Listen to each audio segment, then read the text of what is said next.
Thank you, Sarah. Good morning, ladies and gentlemen. Good morning. First of all, I'd like to join Sarah in expressing my apologies for the late start. It is really for a number of unforeseen events concerning some of our visitors, some of our speakers. I hope I can count on your understanding. Honorable Justice Bequele, Vice President of the Supreme Court of the Federal Republic of Ethiopia, my good friend Professor Binyam David Mazmur, who is here with us, both representing the chair of the African Committee of Experts on the Rights and Welfare of the Child, and I would add, representing himself on his own account as well, distinguished that he is, Mr. Abdul Kemotaka, who is Executive Director of the Defense for Children International, really the chair, I think, of the board of the Defense for Children International. Distinguished guests, ladies and gentlemen, I was going to give some kind of a speech, but I'm going to be very brief. Given the time that we have taken, given the time we have lost, I'll just try to share with you some information which is important for this conference, and I'll leave the rest of the substantive issues for later discussions by my colleagues. It really gives me a great pleasure to welcome you here. I'm very much pleased to see that we have a fairly distinguished cast of participants, ministers, judges from Mali, from the Sudan, from Uganda, from Kenya, from Ethiopia. We have civil society organizations, for example, representatives of the Africa-wide Movement for Children, Mr. Sese, and my very good friend Stella from Uganda. We have academics,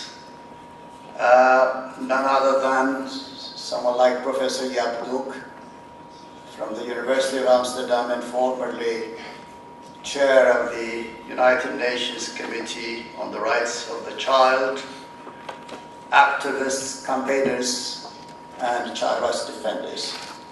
This is really a galaxy of distinguished and prominent people active in the child rights community, and I'm most delighted that you're all here.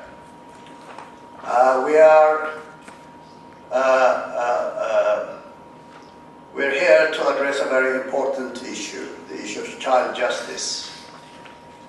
Now, this is a very important issue for a number of reasons. And in a way, it is also related to evolving changes in the child rights community, in the child rights thinking.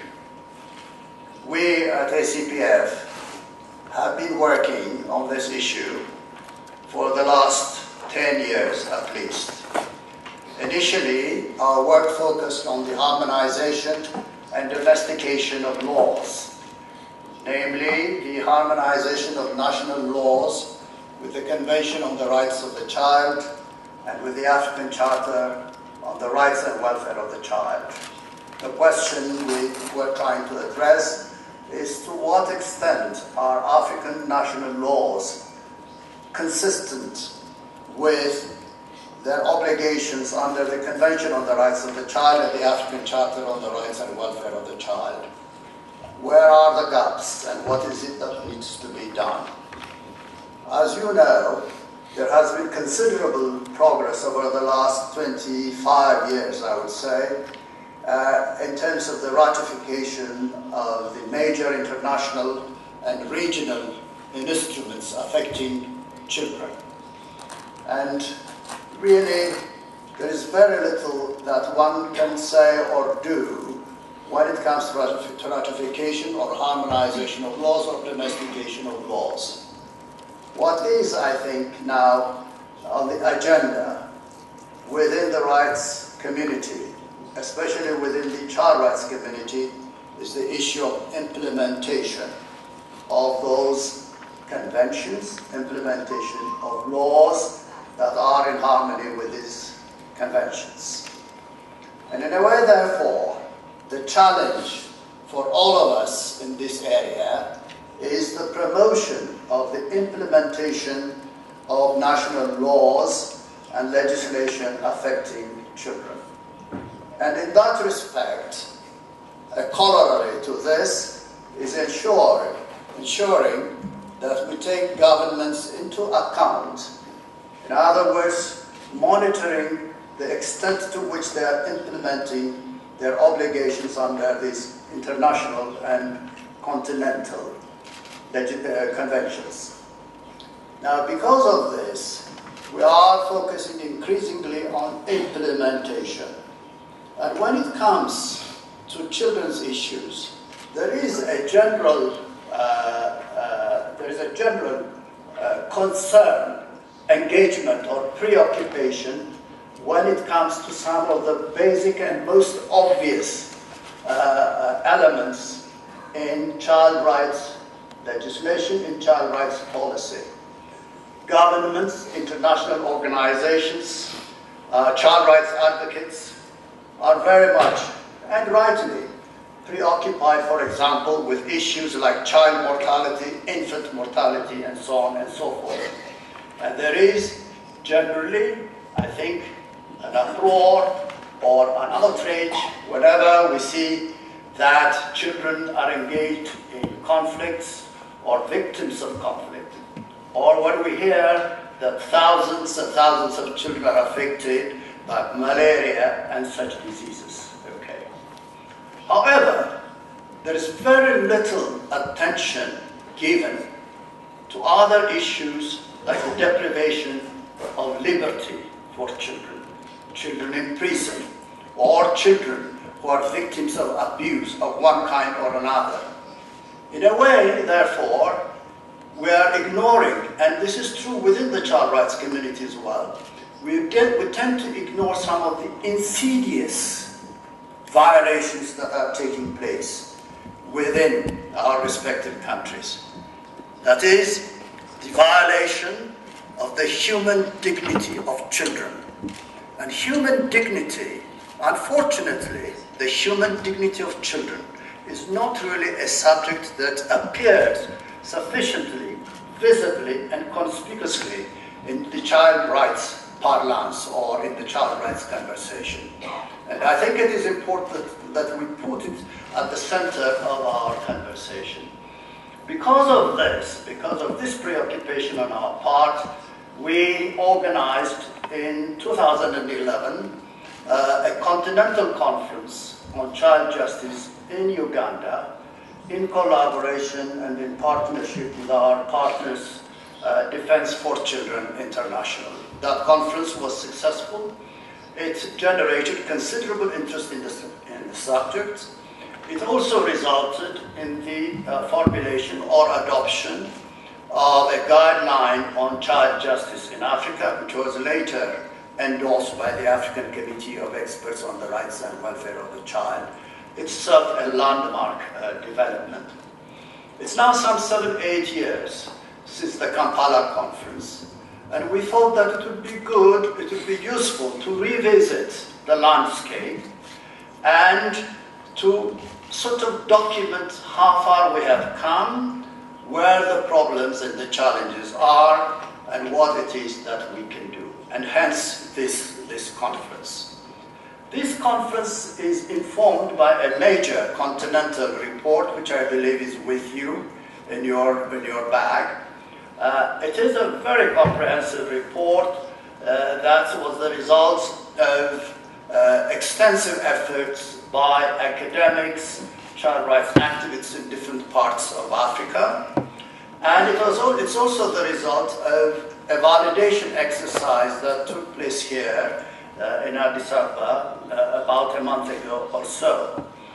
We do hope that this report would provide useful information and ideas on the next steps. Even so, I think it's more important that we hear from you in terms of your own experience, national experiences, the lessons from your own national experiences, and what it is that we can learn from each other's expertise, from each other's experience.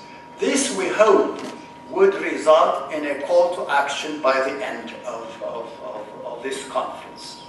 And it's important that we are all engaged in the drafting of this call to action. Sarah and my colleague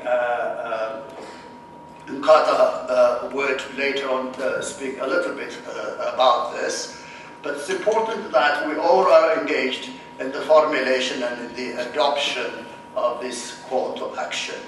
Finally, I'd like to say a few words to express my appreciation to a number of organizations, a small number of organizations. I can't mention everybody. First, I'd like to express my appreciation to my partners, our partners, Defense for Children International, especially to Alex Camarotos, the Executive Director of Defense for Children International, for his total commitment, engagement, and I would also say for his robust approach to a number of things that we had to work together. Thank you very much, Alex, for your collaboration. I would also like to thank a number of people who have participated in the preparatory work to this conference, especially those who are engaged in the preparation of country studies, which led to the Continental report that is before you. Finally, I'd like to thank our partners come donors, I would say. For those of us who are engaged in this area, one of the somewhat unpleasant tasks that we have to carry on is the search for money, what they call resource mobilization. It can be an unpleasant and sometimes even a demeaning task. A number of organizations have been very good towards us. Many have been very appreciative of the work that we've been carrying out, and they have been very forthcoming. But there are some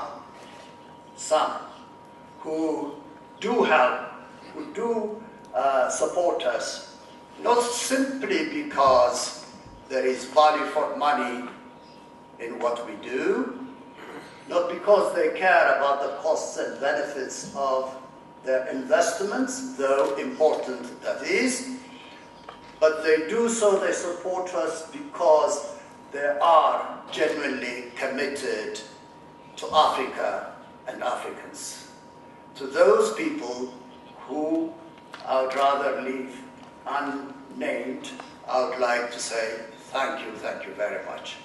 I wish you a very successful conference, and I look forward to the deliberations from this conference. Thank you very much, ladies and gentlemen.